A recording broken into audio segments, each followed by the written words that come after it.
Well, good morning. I'd like to call this Nevada Common Interest Communities Task Force meeting to order. It is Wednesday, July 29th at 11.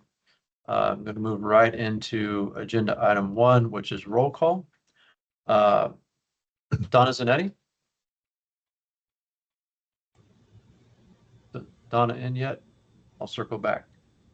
Michael Buckley? Here. Oh, hi, Donna. How are you? I'm here, Buckley. Hey, Michael. Jason Horn?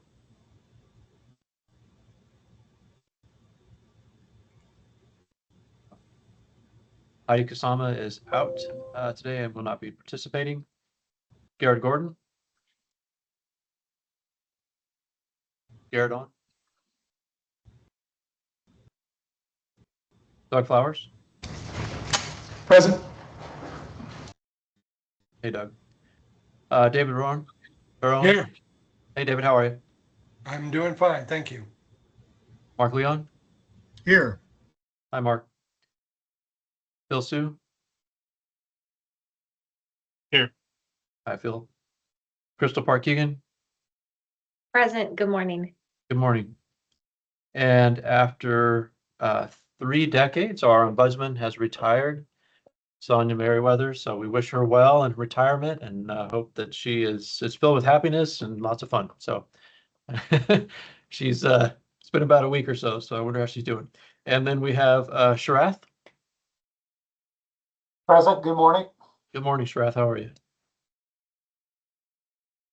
All right. Well, and I'll just circle back. Jason Horn, did you join by chance while we were? All right. And then Garrett Gordon. All right. Well, we'll make note if they pop on here as we progress through the agenda. Moving on to agenda item number 2, that's public comment, and I'll turn it over to Amanda Johnson. Good morning. Actually, one moment. Give me 1 second. Chris, could you actually put up, I don't know that I received that, the agenda format from Letty. I will. What we'll do. I want to say it properly. That's okay. I'll take care of it. I appreciate it. You got it. So we're on agenda item number 2, and that's public comment. Public comment will be limited to 3 minutes per person at the discretion of the chair, myself. Members of the public are encouraged to address the task force regarding any matter. However, no action may be taken on a matter. Comment may not be limited based on viewpoint. If you are making public comment on the phone, you can dial in at 775-321-6111. And the conference ID number is 498-708-347#. Do we have anybody that is on the Teams channel that has a public comment? If so, please raise your hand. I cannot see all the different screens. So if you raise your hand, it'll bring you to the front. Ken Williams, I see. Ken Williams. How are you? Good morning. Please A point go of ahead, sir. reference. I have been asked to speak here and I was not noticed in the roll call, and I would like for that to be corrected. So Ken, the roll call was for the task force members. Got it. And so this is in public comment now. This is the opportunity for general members of the public to speak. So if you had a public comment, this would be your turn, your time. None. None. Okay. Were there any public comment? Okay.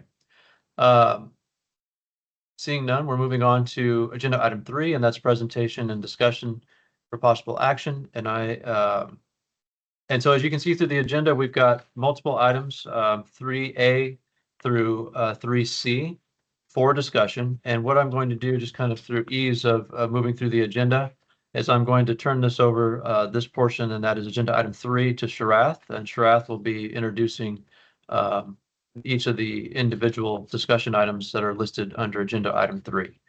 So the floor is yours. Thank you, Director Sanchez. Good morning, everyone. Sharath Chandra, Administrator for the Real Estate Division. Thank you again for attending. All the members of the task force and all our guest speakers that are out there. We'll kind of walk through.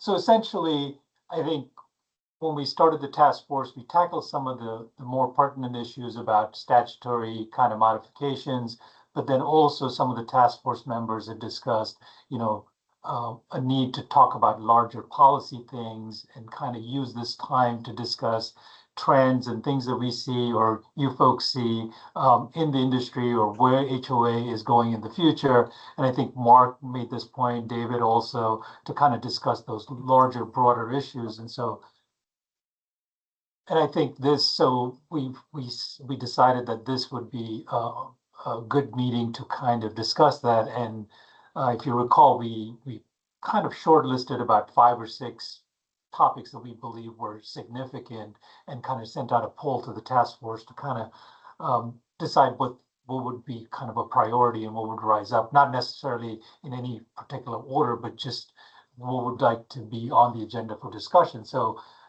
these 3 items came up as things that are relevant in the industry or in the HOA space. And so we kind of created a agenda item around each of them. So essentially, we've kind of listed on the first one, we're going to talk about the financial pressures in common interest communities. You know, folks that, you know, look at the Wall Street Journal, some of those articles, I've seen some articles pop up. Crystal was kind enough to kind of summarize the essence of that article. And the way we formatted this is some of the handouts, there's a brief description of what the issue is, some of the pertinent NRS statutes that are relevant to that section, and then just generally some bullet points for discussion purposes. We want to keep this pretty informal and just kind of trigger a discussion among task force members because all of you folks are experts in this field, but also to start off, we also kind of identified some key folks that can talk a little more in depth on these particular topics. So I'm assuming everyone has looked through the item and kind of understands what we're talking about. What I'm going to do is I'm going to dive right into maybe Michael to start off this conversation. I know Michael provided a Fannie Mae attachment that's part of the documents. So Michael, if you want to kick us off on this discussion and then kind of limit comments to about 2 to 3 minutes, Michael, and then we'll kind of see if we had another guest speaker on there. We'll try to bring Matthew on if he's available and then talk through that. And then we can have a general discussion through the task force members on that topic. All righty. Perfect. Thank you, Michael. Thank you, Sheriff. So I just, I guess what caught my attention was the Wall Street Journal article, and then I was drawn to the attention of this Fannie Mae letter from March 18th. And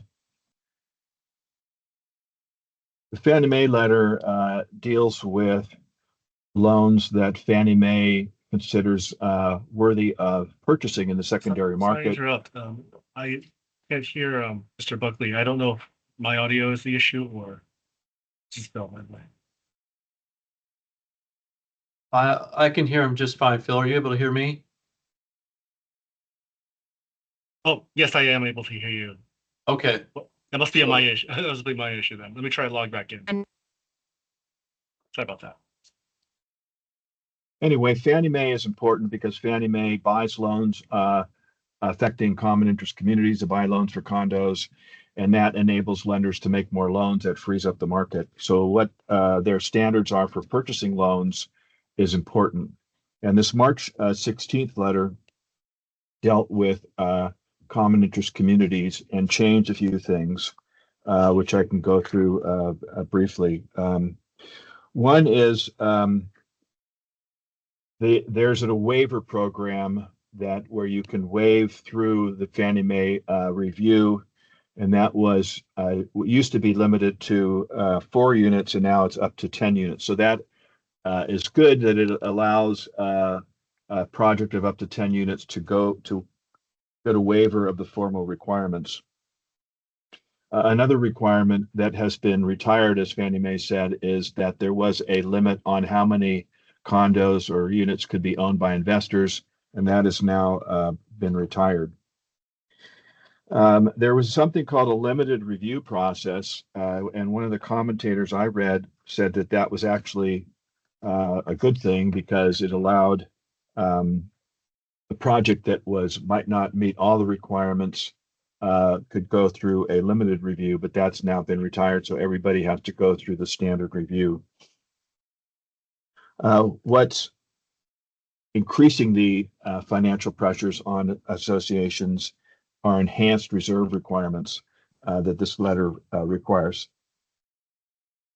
And to quote the letter, we're updating this policy to clarify when lenders use this flexibility, they must verify the project's budget includes the highest recommended reserve allocation amount in the reserve study to adequately cover the costs identified.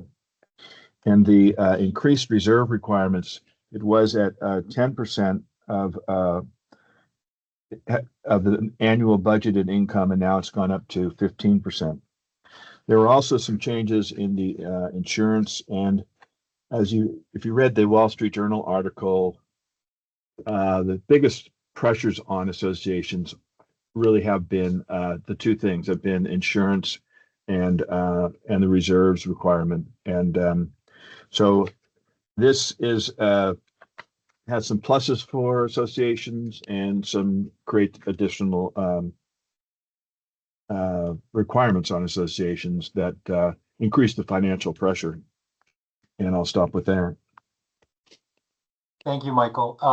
And again, I think some of these themes kind of seem to blend in also, because the division also has an advisory committee that been working with that are consisting of some licensees, but also reserve study specialists. And obviously their focus is on those reserves, and so they've made some significant recommendations that are part of the regulation workshop that we're working through right now, but also some statutory recommendations, and also thinking about some kind of a comprehensive study on reserves and kind of structural issues and things like that. So I think all of this is relevant. What I want to do now is quickly have Matthew. I think I see him on there. Matthew, thank you for attending. I know it was short notice earlier, and we tried to coordinate this. Again, in the CIC HOA space, if you could just kind of go over kind of what you see. I know we're talking about two markets here: Southern Nevada, Northern Nevada. I know Northern Nevada has different requirements and needs in Southern Nevada, but generally, if you could kind of paint us a picture from your perspective, that would be really helpful. Thank you. No problem. Thank you for having me. Thank you for the invite. Pleasure to meet all of you. My name's Matt Porteous. I work for Western Fire Chiefs Association, and I work on wildfire issues, insurance issues, and technology, where that bridges the gap between the two spaces. And what we're seeing across the board, I mean, I'm sure all of you have seen this yourselves with your own personal lines of insurance increasing, drastically over the last 7 years. But we're also seeing this across for HOAs, for communities, their own lines of insurance that they have to maintain increasing. But there's hope, and there's some good things happening in some areas.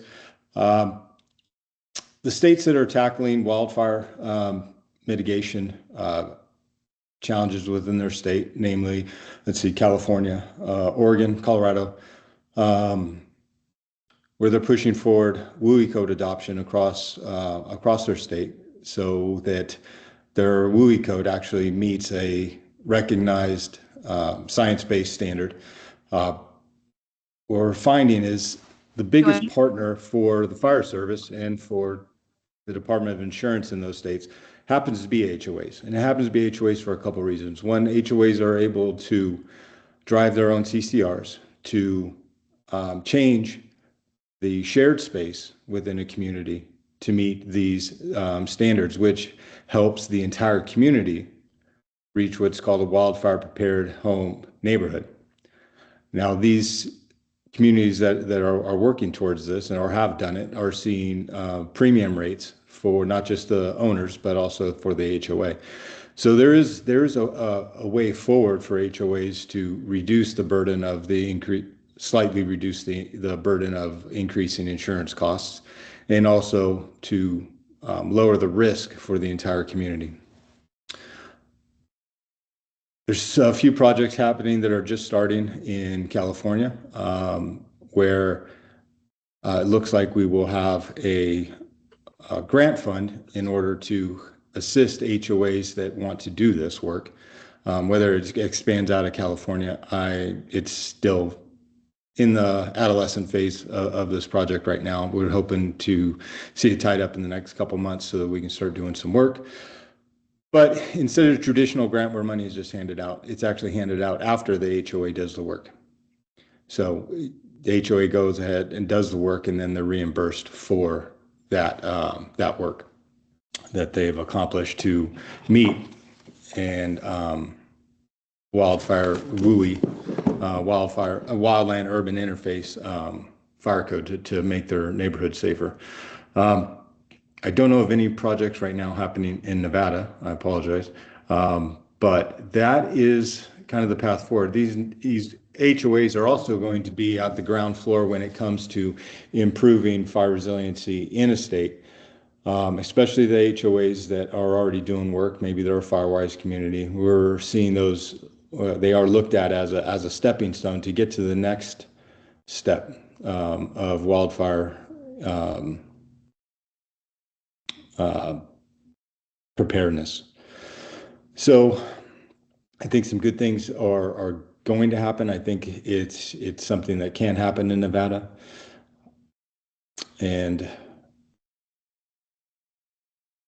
are there any questions about what's going on with wildfire insurance? Can I address any of those? Is that the place, or should we do that later?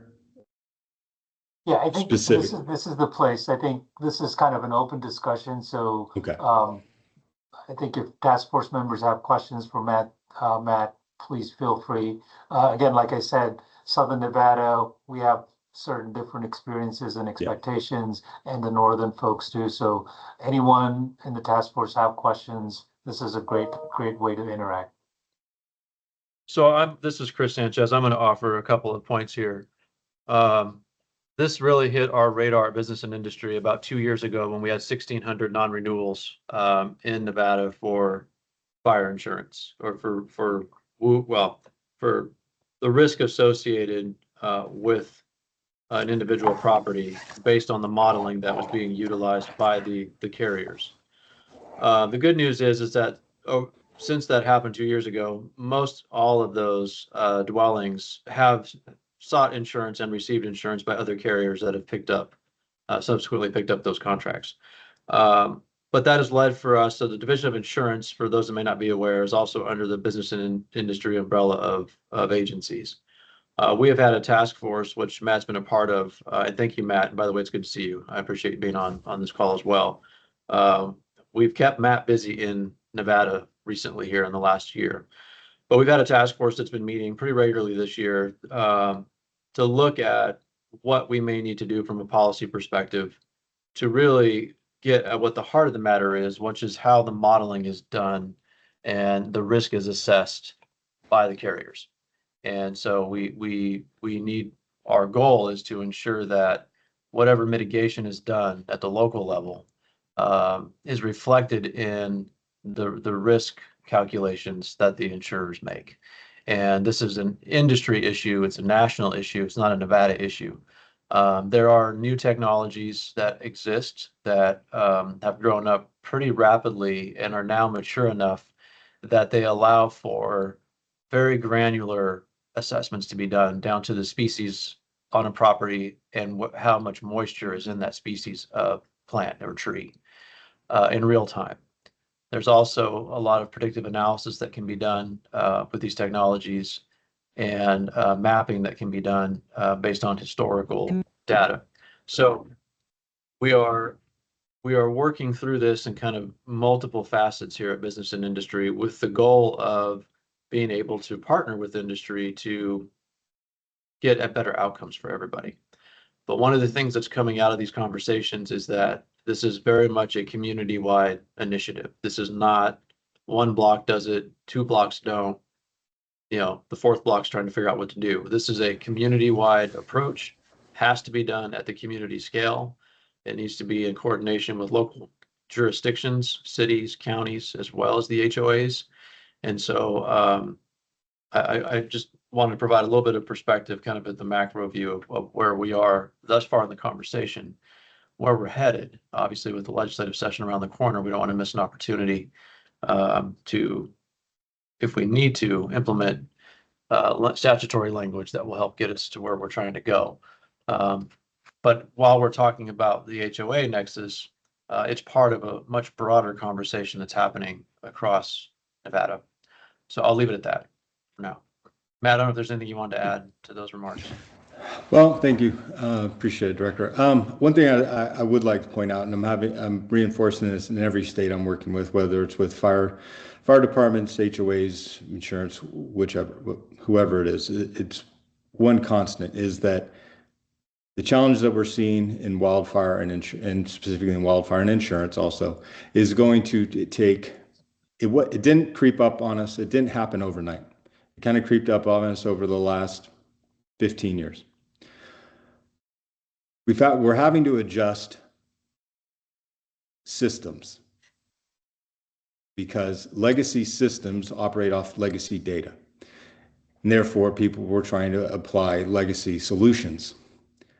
We're not in that space anymore. We have new data. We're creating, just as Director pointed out, there's new systems that are being developed and put into place. And it is requiring that all of us, from the citizen to the organization from local to county to state, actually approach it in more of a novel way. And one lesson learned through this process that I've been going through for the last couple of years is biases. I think that's the correct word, bias, that can happen, we revert back when we have a lack of knowledge or information, we revert back to something that is reflective of the legacy data and legacy and systems that no longer work. So anything you do, I would strongly suggest that looking for and being open to new and creative solutions at the community level and at the state level.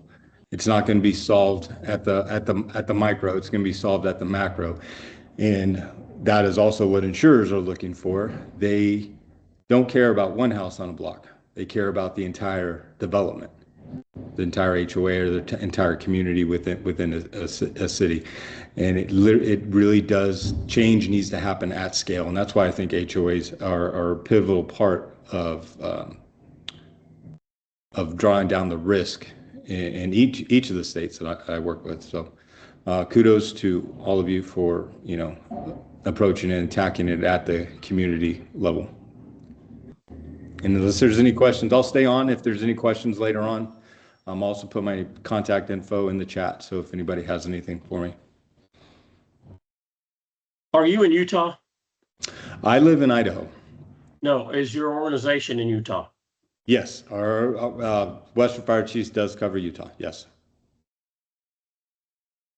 Thank you. Matt and Chris, a question I have is whether there's any particular policies that have come to light that would be that we should be considering for HOAs in terms of our statutes, because that's what we're dealing with, are the laws. Yeah, so Chris Sanchez for the record. One of the things that we're looking at very closely is what I referenced earlier, which is how the insurance companies, what models they use for calculating risk, and if they're taking into the information that a community is generating because of the changes that they're making to mitigate that risk are actually incorporated into the model. So, for instance, to kind of carry out the analogy that I mentioned earlier in the new technology, and Matt did a good job of kind of talking about the legacy systems, but the new capabilities are such that you can go into an entire community and you can do an analysis of every property. And you can calculate where the greatest risk is in that community. And you can mitigate that risk because you know exactly where those touch points are. And then you can map in a macro scale what a fire might do. And all that's great. And that's relatively new technology. It's a lot of it's done through LiDAR. LiDAR's existed for a while. The applications are what's changing and how they marry up the data. But that's not all getting incorporated into the risk assessments that the carriers are conducting. And so that's where the rubber meets the road for all of us. And what we're seeing, because they don't do that, is that, and this affects everybody. I know many of you may be on the call if you're associated with an HOA and you're thinking, well, I'm not in the wildland urban interface. I'm going to be fine. Well, what we're seeing is non-renewals across all of Nevada, including down in Clark County. Now, we have not received very many. We're not like California where they've got many, many thousands. Thank God. But we're trying to get to a point where if we're able to bring in the technological applications and utilize those at the community scale, that on the back end, the carriers are then compelled to incorporate that information into their data sets to calculate the risk. So that's really where the legislative piece comes in, I think, right now. There's a lot of areas that we're tackling through the other working group, if you will. And but this is the one that I think that you're going to hear the most about in the legislative session, because it really does speak to, as Matt articulated, they have legacy systems, legacy ways of calculating risk, and we are seeking to have that adjusted to account for the steps that we're taking. I guess the thought that comes to my mind is, having some kind of disclosure to homeowners, but that's not HOAs. That's everybody who buys a home to know that kind of information. Plus, I would think that information changes as the years go by, as the trees get bigger and so forth. Yep. Yeah. Only thing I can add to that, and because it's been a lesson learned in a number of states. Without the adoption of a WUI code, that includes a couple of things. It includes inspection. It includes annual inspection. It includes and enforcement. It has to include enforcement so that the work can get done. Any mitigation work that communities have undertaken across the West are looked at as one-time events. Insurance considers them one-time events. Fire departments consider them one-time events because vegetation comes back in an expected cycle. But without a WUI code, either at the local level or state level, insurers can't and won't acknowledge the work that's going on as being because it's looked at as one-time events. 1 year, a grant comes in, they do some work, and it's one time. They look more for a long-term solution, which, let's look out 5-7 years. And the only way we get to that point is actually have a WUI code that is inspected and that includes inspection and enforcement. So.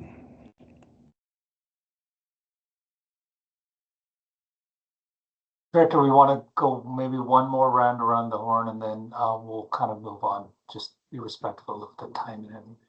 Sounds good, Shreff. Any other questions on agenda item 3A? And then Sharath, I think, was there a lending and financing requirements? Was there a presenter for that piece of this one? This Shrat Chandra for the record. No, I think we just put that as as one more item that requires us to look through, because I think ultimately the tie-in here is affordability in HOAs and the cost in HOAs. And so all of these things are affecting, the costs of living in an HOA. And so we were trying to tie those things. And Michael, to your point earlier, the regulatory perspective, Crystal kind of put down a couple of NRSs that are relevant to what we're discussing. So potentially, if there are any statutory changes, those are the areas that are potentially going to be affected. And then we'll look at the larger changes like Chris had talked about, and then those would be the relevant statutes that we would look to make adjustments in the future. But really, like I talked about earlier, the 5-year reserve studies, and we have that reserve study advisory committee that's also working to develop some recommendations on whether that 5-year reserve study is reduced to 3 years or whatever the case may be, or some of the recommendations where your reserves, you can't have those zero balance reserves anymore. You've got to have like a realistic reserve account to compensate for all of these changes that are happening. So that's really the 3 issues that we were talking about. Mark, go ahead. Sheriff, the just a couple of comments on that. And one was, over the years, a lot of, and maybe your task force is looking at this, but there seem to be always questions about, what exactly is the level that the developer has to leave the association with. And there seems, the statutory language can be interpreted in a different way. So I hope that that's being looked at, because if they're not, if you don't start off well, then that just makes the problem worse. And the other thing is what I mentioned to Bill Sklar, and that is, we do have in our statutes the CPACE funding, which is, critical to all of this reserve, the need to keep these old buildings in shape is funding. And so we do have the CPACE funding for energy related. I believe that's what the CPACE relates to, is energy. And what that does is it allows a lender to lend money to the organization, and it's treated like a tax. And so it's payable over long term. And a foreclosure by a lender doesn't affect it. It's still there, but it doesn't accelerate it, and it's always there. So it seems like that would be a good something to look into for associations to be able to tap into as a means of financing some of these repairs.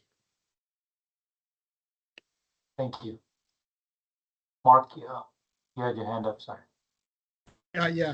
Just from the HOA side, we're addressing ways to reduce insurance costs with the task force action, EDR, today's discussion about maintaining adequate reserves. But since our legislator mandated insurance coverage through law, maybe there should be some additional effort on their part to help ease the burden. Not schooled enough on the subject to offer specifics, but perhaps through limitations of exposure or some kind of modification of the liability formula, we can get some relief from the state. Jason, go ahead. Apologies. Thank you.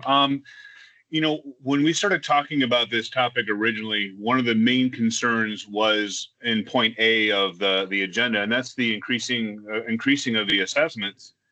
Quite honestly, with the limitations that are set forth in just about every set of CC&Rs, when it talks about assessment increase or what have you, we're unable to keep up with the cost of insurance or what have you, as these premiums go higher and higher and higher, and we are required by law to carry these.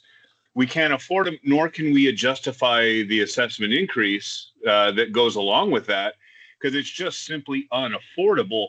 And while I respect and understand and believe everything that's been said here today, quite honestly, formulas and what have you, I don't know that that's gonna translate to the insurance industry when it's quite apparent that the only thing they're worried about is the bottom line, their bottom line, not ours, theirs. And if we're supposed to be advocates for our clients, our communities, I don't think that can get overlooked, because quite honestly, it's just unaffordable. Ask anybody in a multifamily that manages multifamily. When we went when we had all the additional coverages that were required by statute kick in, 6-8 years ago, this side of the industry was rocked. It's almost impossible to afford, and I'm hoping affordability is a focus of the task force as it's being as they're having their conversations, because For me as a practitioner, that's what I'm focused on, is trying to bring something that my client can afford and comply with statute at the same time. But I can't do that because I can't raise the fees enough to be able to afford the coverage that I'm required to have. That's all I have. Thank you. Donna, you had your hand up. Yeah, I want to second what Jason said. The two biggest barriers I see to boards being able to raise assessments in order to cover insurance costs is a cap on assessment increases. So a statute that essentially overrode contrary language in the governing documents would be very helpful in that regard. The other thing, there was a conversation about, well, the association could obtain grants or loans or finance repairs. The biggest hurdle to that is NRS 116.3102 that requires that the right to assign future income, which is the collateral that any bank wants for a loan, has to be expressly stated in the CC&Rs.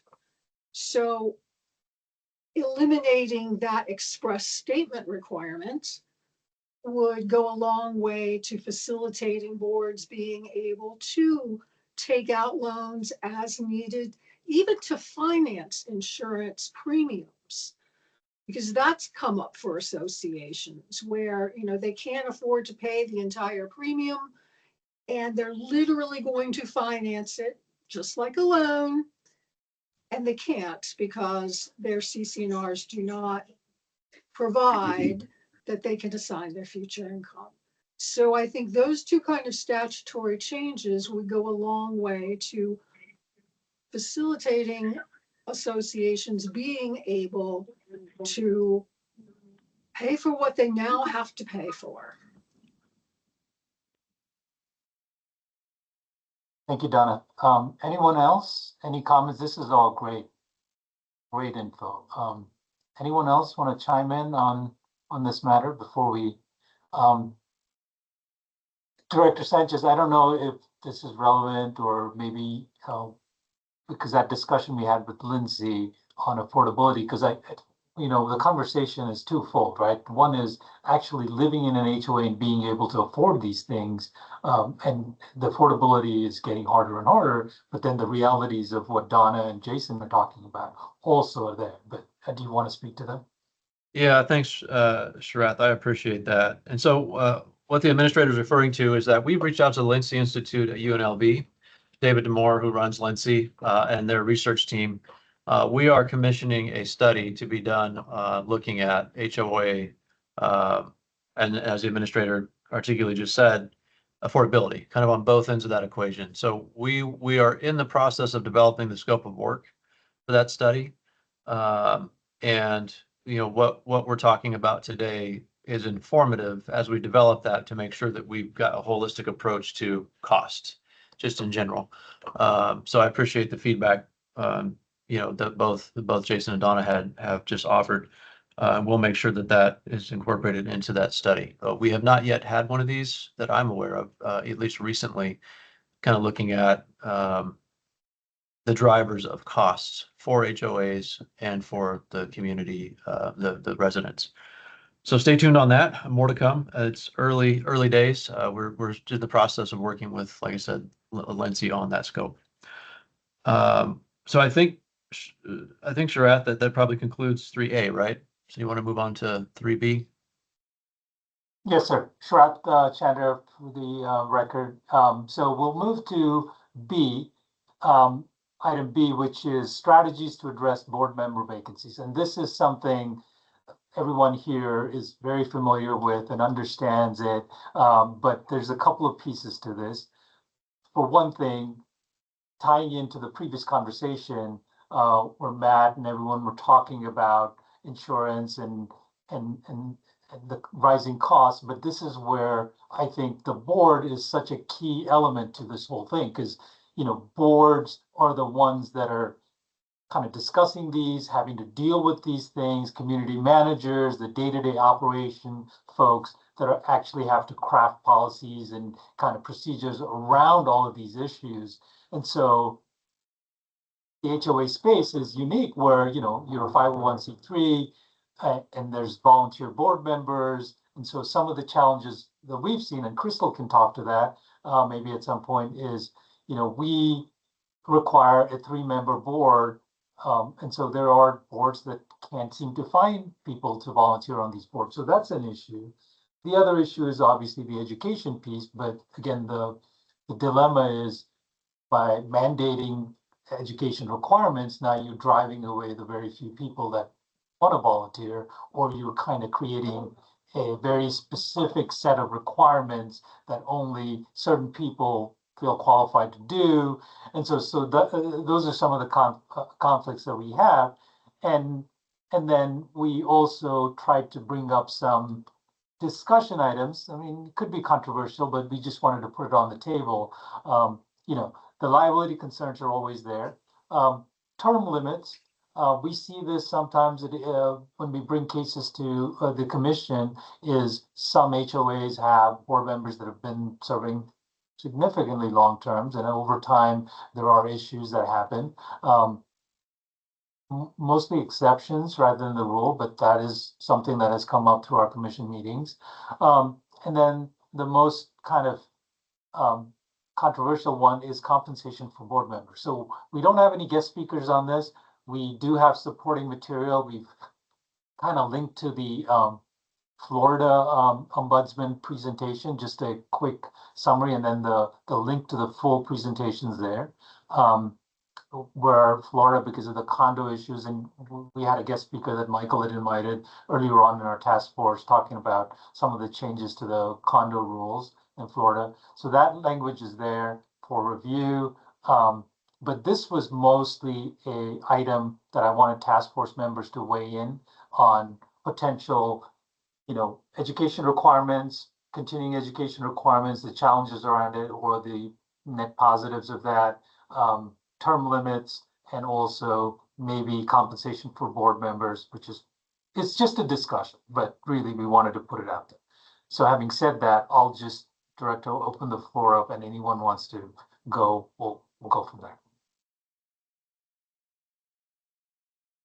Go ahead, Jason. I'll go ahead. This is Jason Horn. Just a couple comments. The liability concern, I guess I can understand that. I don't think it's as big as an issue as we may think it is. There's a connotation or a belief that there's some sort of liability out there, but I think generally speaking, pretty much, I would imagine everybody on this call really realize that it's not as broad a risk as it's potentially being made out to be. Is there some? Sure, but there's also insurance there to back that up. So long as they're acting in their capacity correctly. As it pertains to education, my note was simply, like you said, it can, Sharath, it can be difficult to require education, especially from a volunteer, and it may cause them not to want to volunteer. But I think we can easily accomplish this by maybe a 1, 2, or 3-part video series, with or without a little quiz at the end, and with a certificate produced by the division for that individual taking the educational course. That way it's documented at your level as well, that the member took the course and passed the test or the quiz and are able to function as a basic board member. Because we can't expect them to come in with 15 years of experience and knowledge and what have you. We need to make a very Barney, very simplified, this is what it means to be on the board. This is what the expectations are, so on and so forth, but at a basic level. As far as term limits go, I would say that obviously every situation is unique. And again, most people on this call have probably had 1 or 2 clients where you have a legacy board member that has been there since Christ was a carpenter. But I do think that the idea holds merit, but I think it should be coupled in the same way that the statute has been crafted to address board members in the same household. In as much as if you have served more than X amount of terms, if someone else is running, you need to back off. and allow that new blood to come in. That might be an idea. Maybe it's look, you get 2 terms, and then you are required to take at least a 1-term break, and then you can rinse and repeat that cycle as much as you want, but it allows for new opportunity or new blood to sit on the board, to be a part of the process, and effectively doesn't allow that person, the legacy board member, to dominate the board for 15, 20 years. Those are just my thoughts on the topic. Just wanted to share those out loud, and I thank you for your time. Thanks. Thanks, Jason. Mark, go ahead, sorry. Yeah, on the term limits, public testimony suggested that board members can stay on their boards indefinitely, but in reality, that happens only through the consent of the homeowners. The majority of Nevada HOAs have board elections every year. There is constantly the opportunity to change leadership, and because the participation in board elections is notoriously low, a motivated person or a small group can effectively influence outcomes. Artificially disqualifying an experienced board member can easily end up costing homeowners big money through rookie mistakes and the loss of institutional knowledge.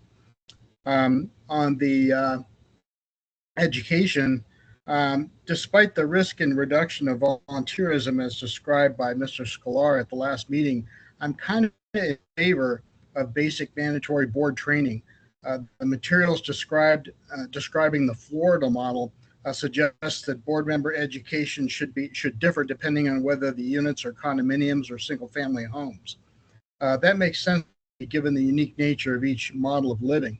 It also hints at an annual legislative update for condominium directors only. I think such an update should also apply to board members of single-family home associations. The model doubles the education requirement if the number of units exceeds 2,500. I would argue that there is little difference in the required knowledge to effectively steward an association regardless of the unit count. The only difference is scale. I think a basic 4-hour course of education makes sense, perhaps making it optional as one-day event or 4 one-hour courses over several weeks or months. Requiring a repetition of the same 4-hour course each year makes little sense to me, but a required 1 or 2 hour legislative update I think would be quite beneficial. Since our legislatures meet biannually, the off years can either be skipped or replaced with a biennial regulatory update from the division. And then regarding compensation, I'm very much against monetary compensation for board members, as such a situation would completely change the dynamic and motivations of those who step up to serve. But if the state or division is going to mandate time and effort from unpaid volunteers, it makes sense to offer non-monetary benefits. As an example, a 4-hour required education course ought to include a meal. I doubt such a gesture would necessarily attract volunteers, but it would serve as an acknowledgement for the effort the board member is making to serve their community. Thanks. Michael? I think I just agree with what's been said so far. I like what Jason said, and it reminded me that I'm a volunteer at my Catholic church, and every 4 years I've got to take this 2-hour video on looking out for old people and kids. And I think, doing some kind of thing where you do it at home and you have to take the quiz. It's easy. It might, especially like condominiums are complicated legal things. And just because you run a business or know what you're doing, you still should know how the law works. And I also like what Jason said about the rinse and repeat, where, take a term off or something like that. I think that makes sense. Compensation, I'm agnostic on that. Don't have any thoughts on that, other than if the state had professional people or something like that. But I think that's down the road. Thank you. Anyone else? Donna, any thoughts?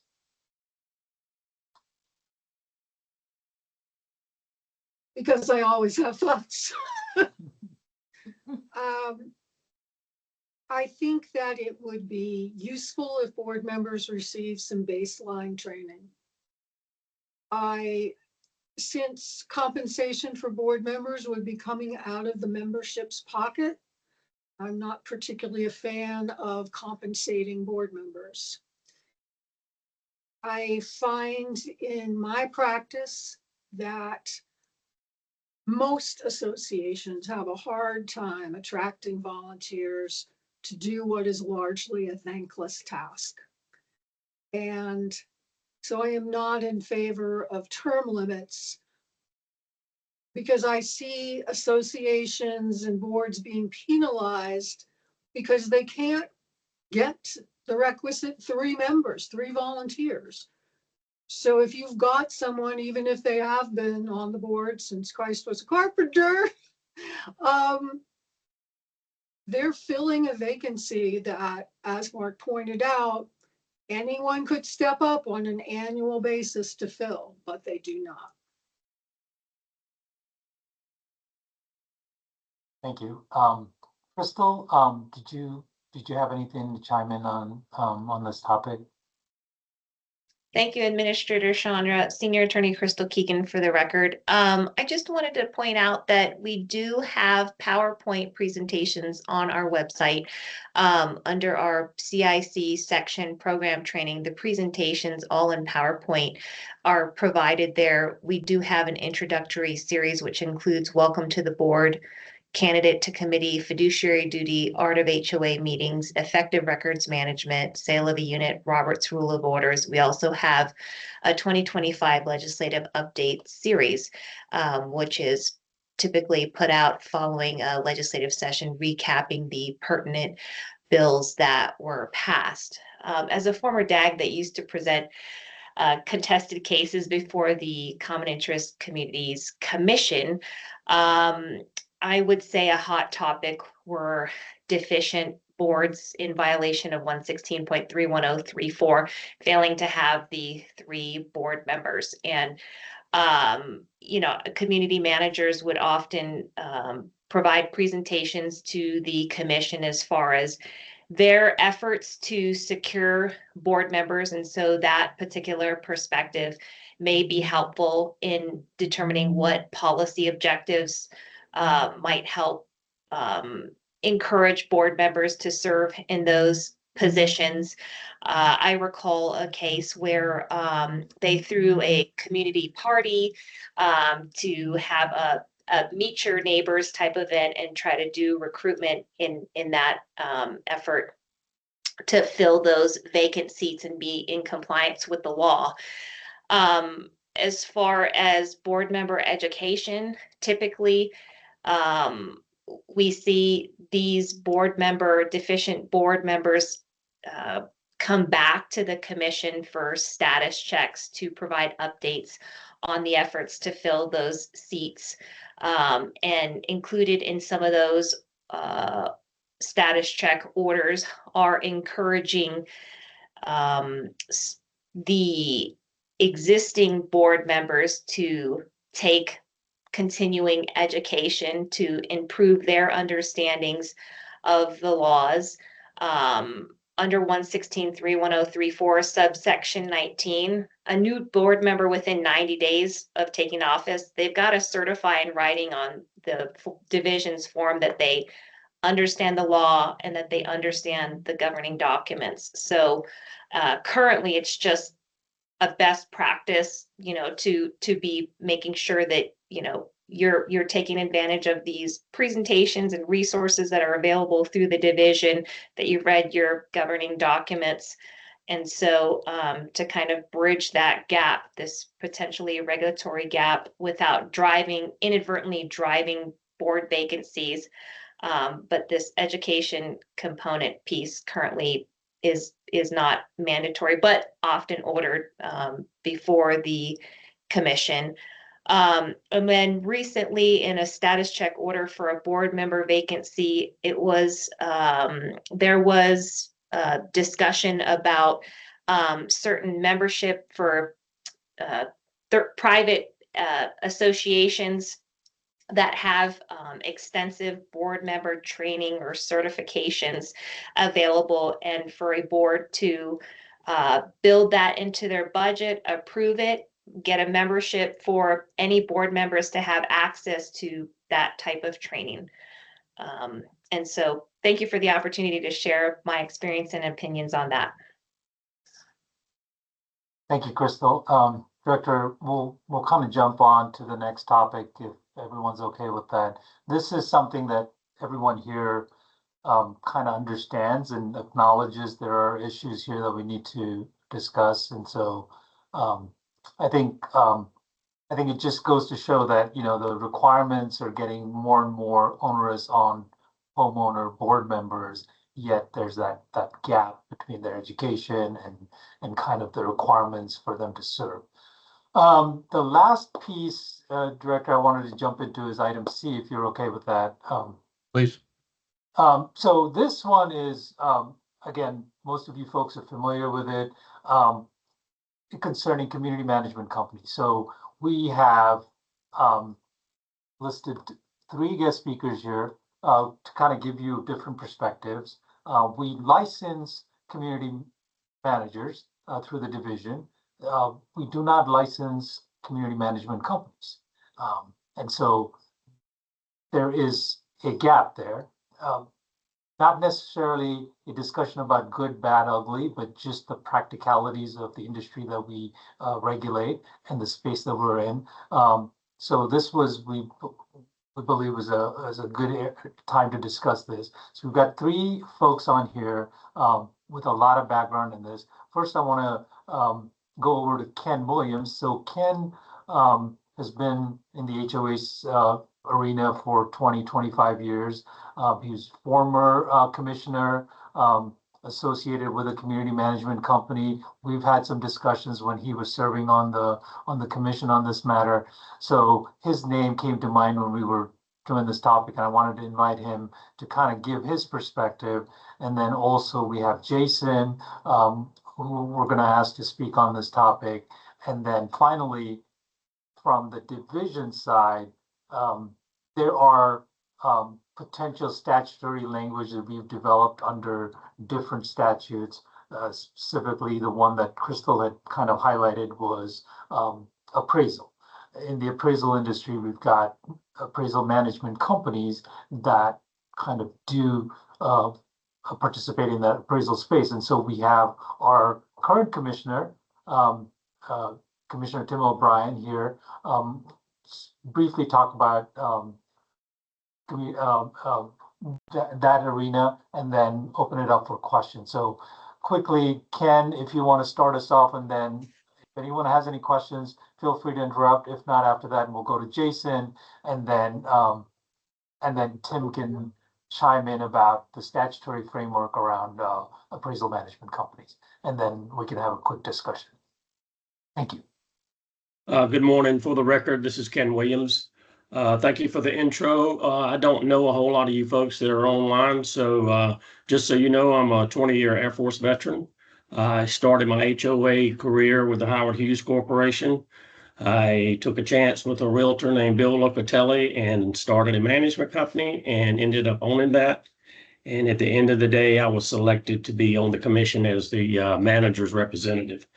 I've always been a huge advocate for the managers. Having been a manager before an owner, I think I had a much better understanding of what these folks go through versus an owner who has never managed before.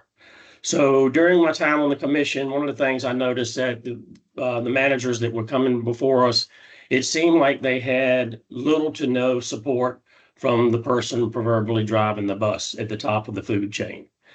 Something as simple as turning over records. These managers were being held to feet to the fire, and never one time was an owner called in to go, what's going on?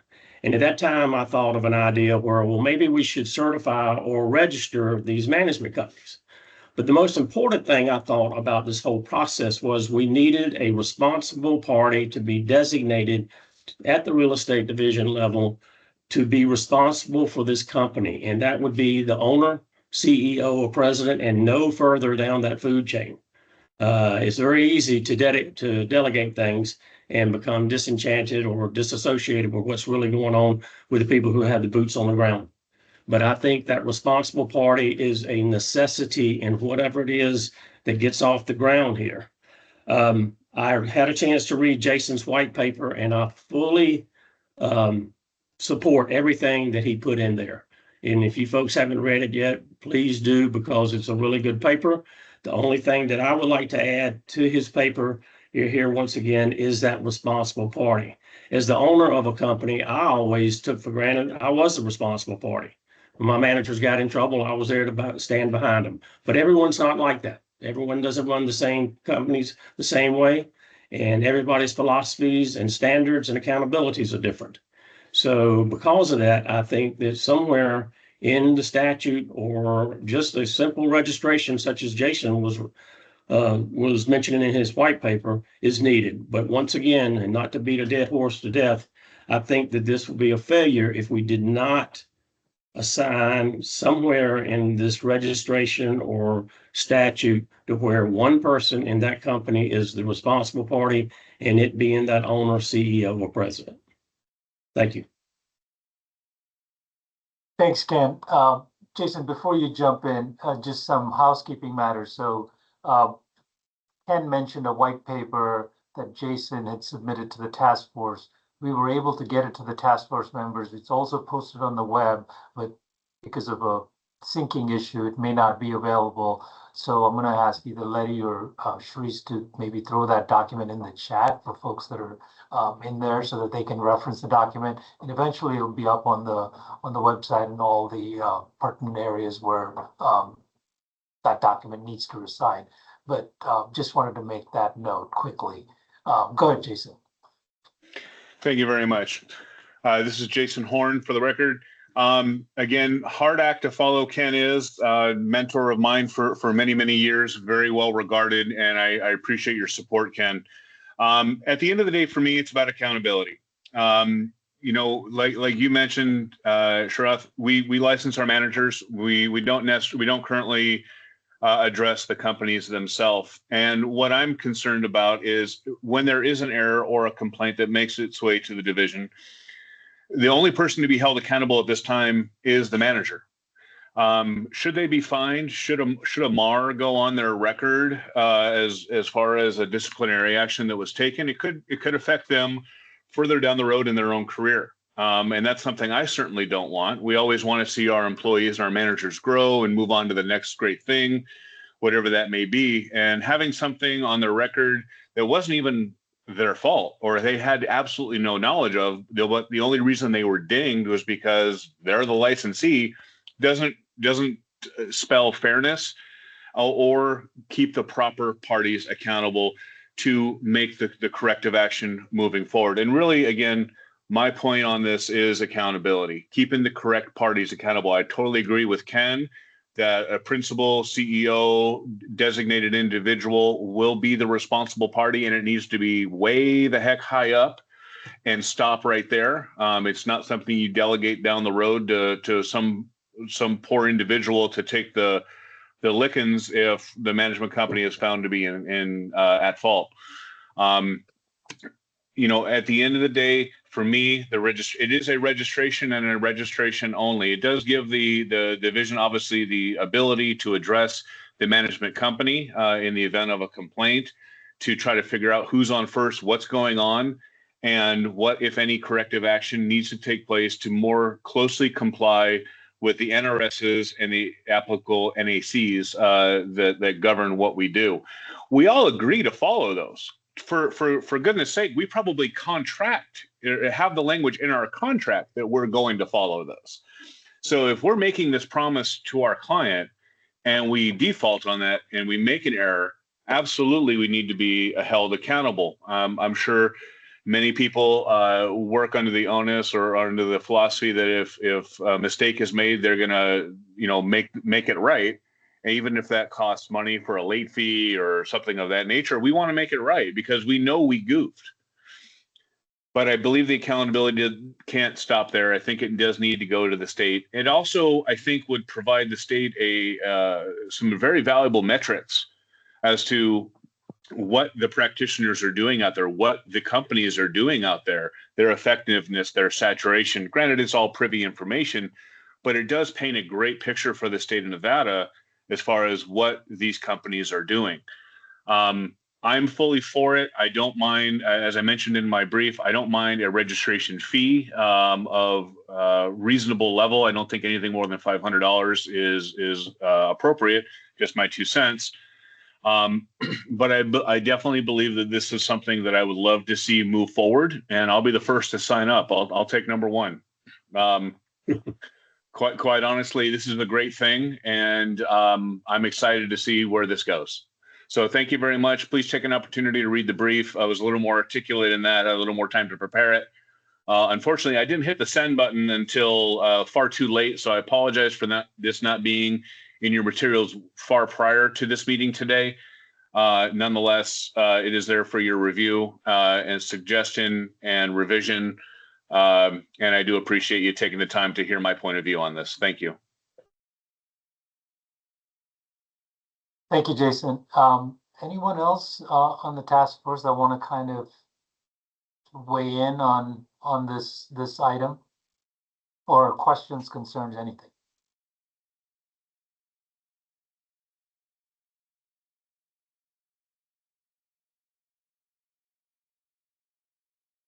Go ahead, Donna.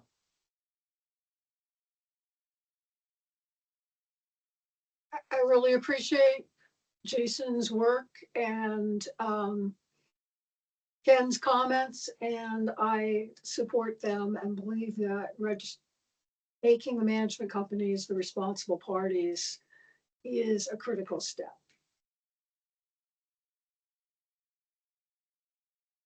Thank you.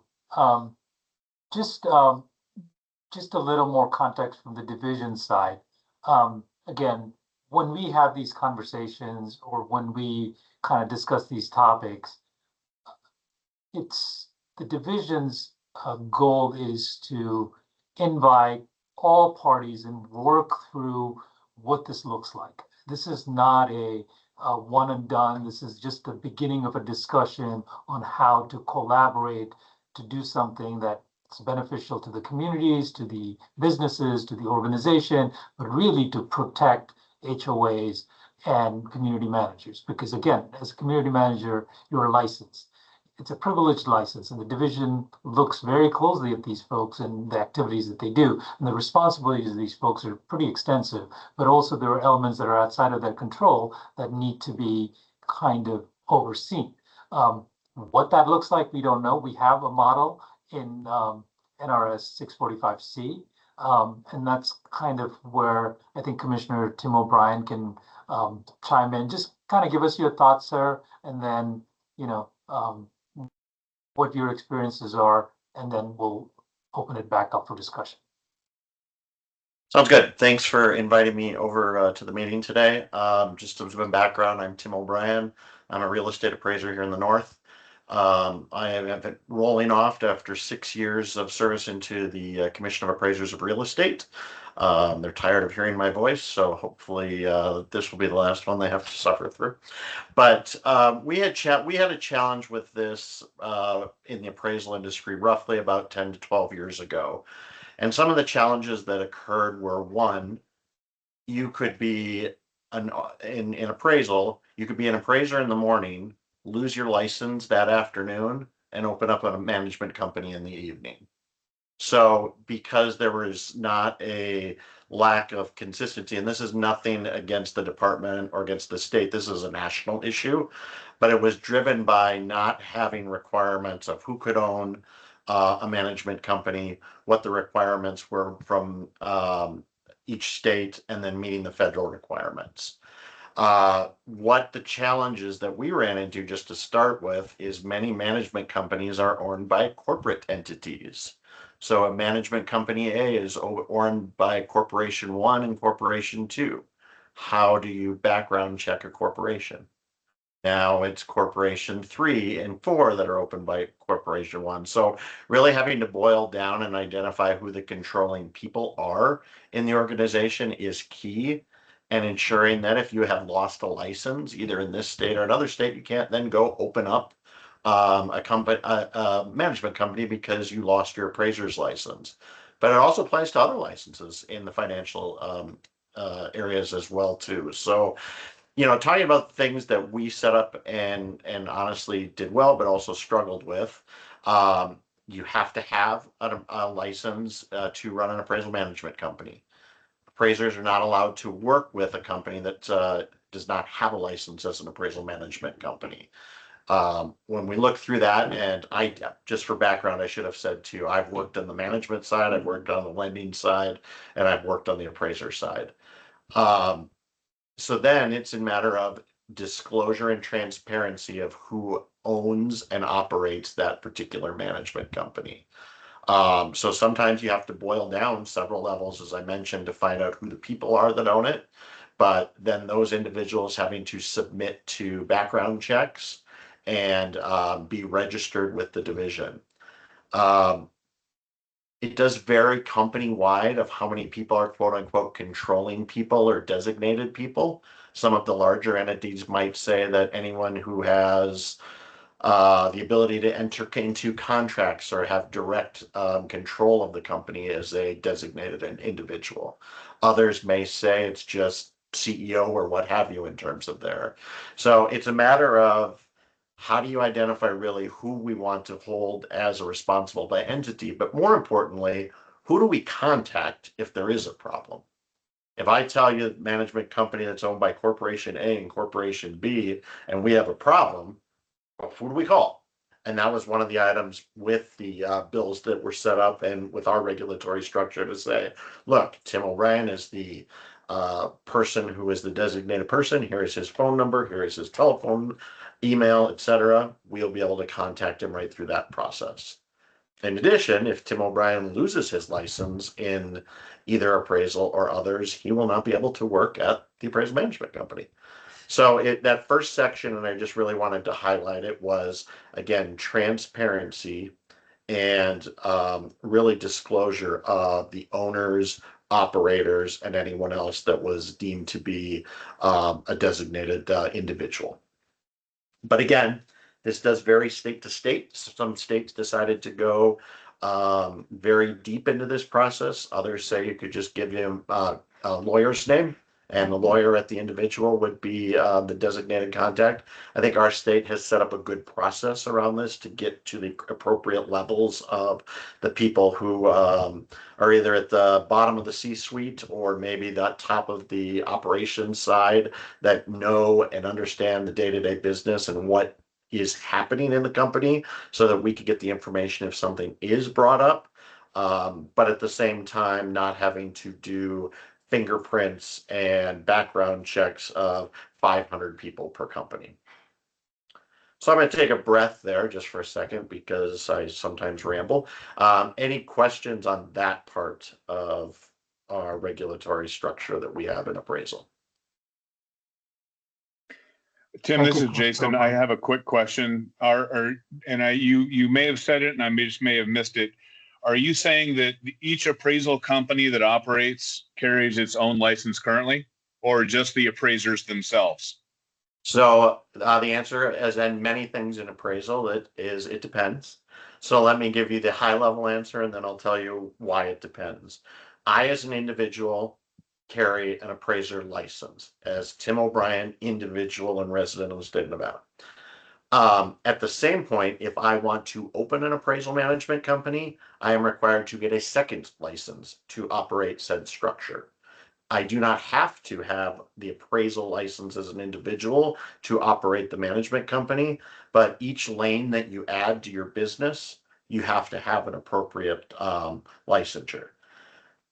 Where this gets a little tricky is, let's say myself and Miss Keegan after lunch today decide to open up a management company. It's just going to be the two of us, and we do 8 appraisals a year in the state of Nevada.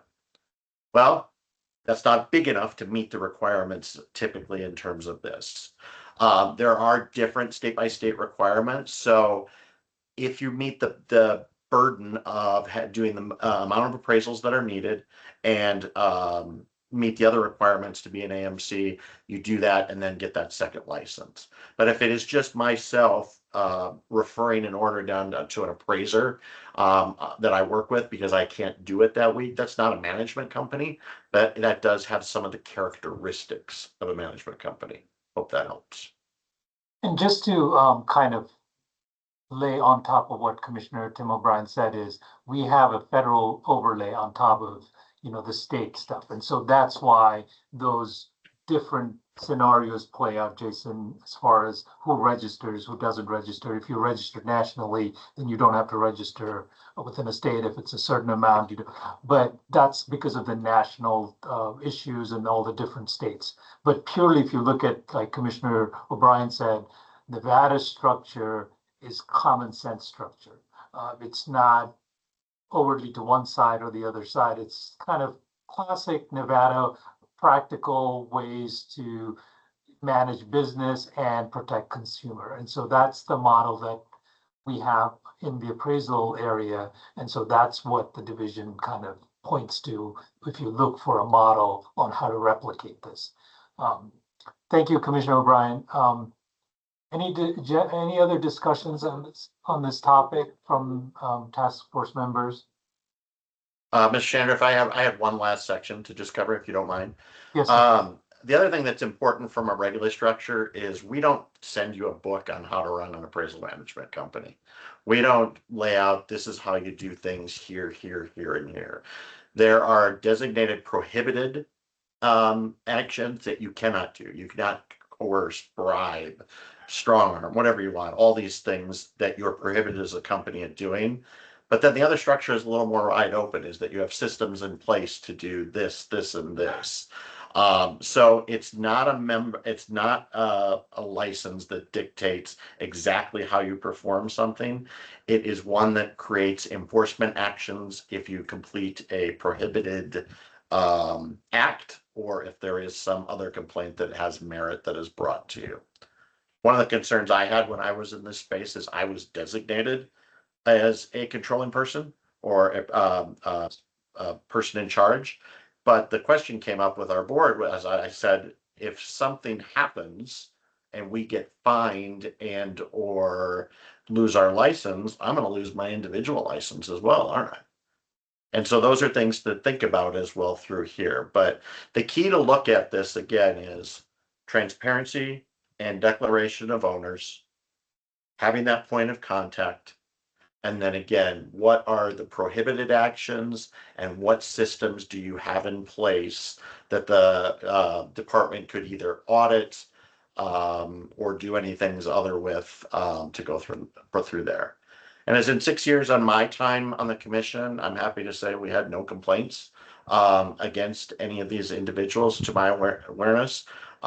If we did have a complaint, I wouldn't share it with you anyways, but I would say that I think we have close to 100 to 110 management companies registered at any one point in time. And the industry adapted to what we needed. And now it is just a matter of a course of doing business. So I'll stay for questions as well, but I certainly appreciate the time, and I'll turn it back to you guys. Thank you, sir.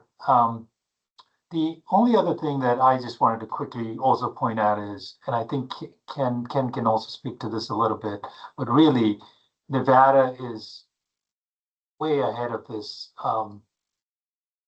in the HOA space. We're kind of on the front foot here and talking through some of these things. And so by licensing or by regulating or by oversight, it also helps businesses in other states kind of, use that as a way to interact with those state agencies also. And so, Crystal had some prior conversations with folks in Utah and Arizona.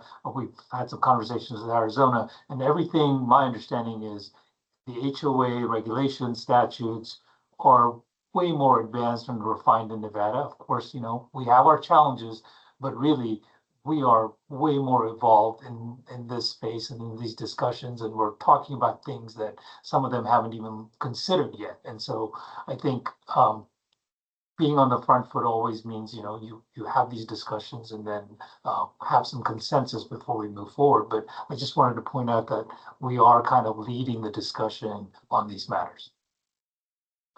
Thank you.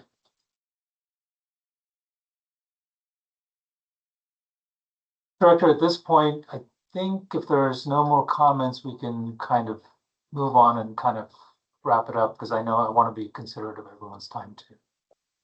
Thanks, Administrator. Appreciate it. Good conversation, everyone. I appreciate all of you and your input. Moving on to agenda item number 4, discussion of possible action items. And that's 4A for discussion, CIC Task Force Overview Report. Administrator and I have had a number of conversations about, as we get to the end of the year now and looking at having our Q4 meeting here after this one, kind of wrapping the task force up here as the year ends. One of the components of that is to produce a report that, summarizes much of what was discussed over this last year and then has recommendations. And so I've got a little bit of thoughts on that, but I want to turn over to Shrath for his input and Crystal's as well, and then we'll circle back. And again, we're on agenda item 4A. Thank you, Director Sanchez, Shrath Chandra, for the record. So the idea is when we schedule our next meeting is to distill some of these conversations and some of the action items we've taken into some kind of a report. I know it's not a perfect way to put something out, but I think we've had some very significant conversations and touched on very key areas. And what we want to do is take all of these conversations and distill it into a document that will bring towards the task force to review. Ultimately, the goal is that document will trigger future deep dives into specific areas. Like we've talked about the Lindsay Institute, we've talked about the LEAD, we've talked about legislative ideas for legislators, and then also resources for them to research and ping us when those discussions happen. And so I think that was kind of the goal of this meeting, and to bring out topics that just needed more kind of thought and a little more nuanced discussion. And I think we're starting that. And so the idea here, at least from our perspective, is to bring out a document for this body to review at our next meeting, kind of distilling some of these discussion points. Crystal, do you have anything you want to add?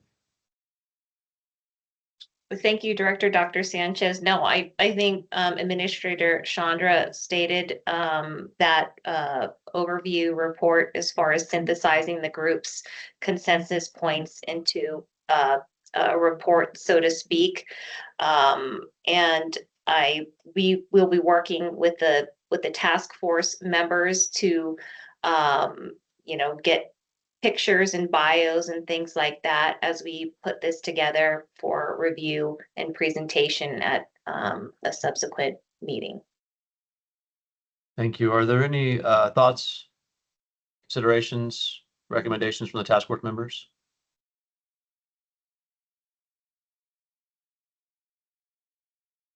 Okay, seeing none. Everybody must be getting hungry. It's a little after lunchtime. So we'll move on to 4B. And that is for possible action. That's the approval of the last meeting, April 14th, 2026 minutes. Were there any changes to the minutes? I believe everybody has a copy that was submitted as part of your packet. The edits. Seeing a lot of head shaking, so I'll take that as no. Do we have a motion to approve the minutes as written? Also move. Second. All right, we have a second. All those in favor? Aye. All right, any abstentions? Any opposed? Okay, motion carries. The minutes are approved. That takes us to our 5th and final agenda item, and that will be public comment. Public comment will be limited to 3 minutes per person at the discretion of the chair. Members of the public are encouraged to address the task force regarding any matter. However, no action may be taken on the matter. Comment may not be limited based on viewpoint. If you are making public comment via phone, you can dial in at 775-321-6111, conference ID 498708347#. So everybody's quite diligent here. I see we have some hands raised, so we'll start with Chris, if you'd like to speak, the floor is yours. Ladies and gentlemen, thank you very much. Hopefully you can hear me. Yes. Was absent the first couple of minutes of the meeting because we were in a situation where we were in another room, and so I missed some of the early discussion on this. But I will tell you, for this task force, I was very enthused to see this agenda in recent weeks. That's saying something, considering I've been a manager since 2005. Generally, the regulatory agencies and environment for us are a little bit foreign.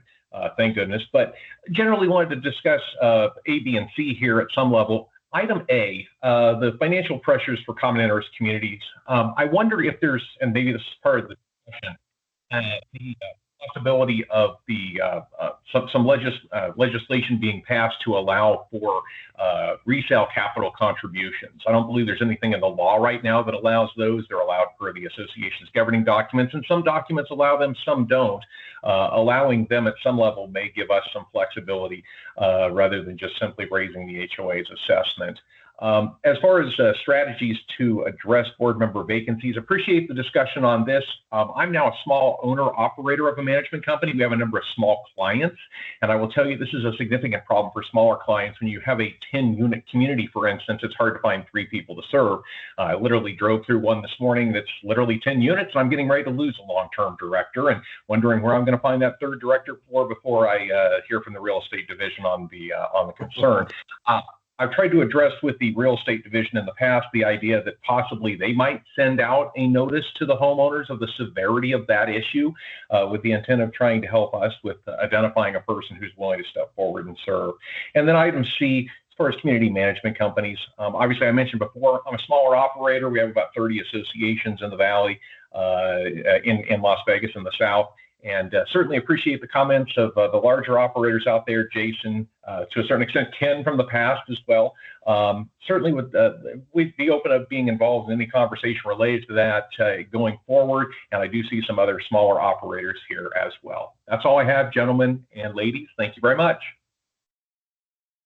Thank you for that. I believe Mike Kosar, you're up next. Yeah, good afternoon. Mike Kozar here. You all probably not aware, but for the first 34 minutes of your meeting, it wasn't open and access to the public. I couldn't get on, was waiting to get in, and I think there was some technical issues on that side, so they need to be worked out. So until 11:34, I was unable to access, so I missed all of 3A, and hopefully that available for me to review at some future point. That also ties into my overall concern. You know, as I understand the statute to enable this task force, and I've spoken with the administrator as well on this previously, you know, the purpose of this was to get input from the public. Frankly, I don't find, because I run in the public and run a website that addresses a lot of these issues, I don't know that a lot of public even know that you guys exist and what you're doing and why you're doing. So I would ask that you work a little harder on letting the public know. Plus, there needs to be a little more work on getting the information out. I was informed of this meeting on Friday, and I'm on a list to be told. So we can do a little better job of actually letting people know that this is what we're doing. Here's what we're planning to talk about, so you can really get input from the public. A couple other things I'd like to bring up. You mentioned board elections. One thing we didn't talk in that connection that was, and it was discussed, was the apathy, and I'll call it apathy. That may not necessarily be a proper description amongst homeowners, and why you have such small participation. A lot of homeowners find themselves just beating their head against the wall when they run up against the board that's not responsive, and that's a regulatory problem. Confidentiality makes it even worse. And those issues need to be addressed if we're going to get enthusiasm amongst homeowners. As far as the community manager one, I agree, accountability is 100%. But as most of you probably know, I live in a homeowners association where the management company and the developer control board are one and the same. That's got to raise some red flags as to, wait a minute, the fiduciaries, which is the board, the manager, and apparently the attorney, are all under control or under influence by the same entity.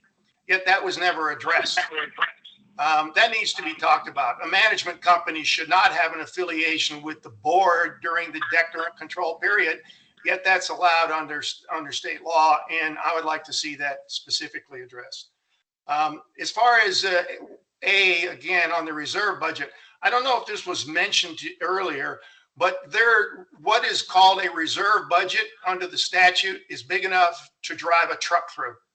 What is a reserve budget? What actually constitutes a reserve budget? And is simply having a summary of this is what you owe sufficient if it shows up in the annual budget that's issued? Right now, that's really all a vast majority of homeowners associations are doing, is simply publishing their annual budget. And on the bottom, there's a summary page that shows the reserves, and yet you can drive a truck through that. So I would suggest that maybe there ought to be two. Excuse me, I hate to interrupt, but you're up. Your 3 minutes is up. Thank you. Are there any other comments from the public? Okay, seeing none, we'll move on to agenda item 6, and that is adjournment. Appreciate everybody's time today. Thank you. I thought that the conversation was robust and of value. We are adjourned. Take care. Thank you.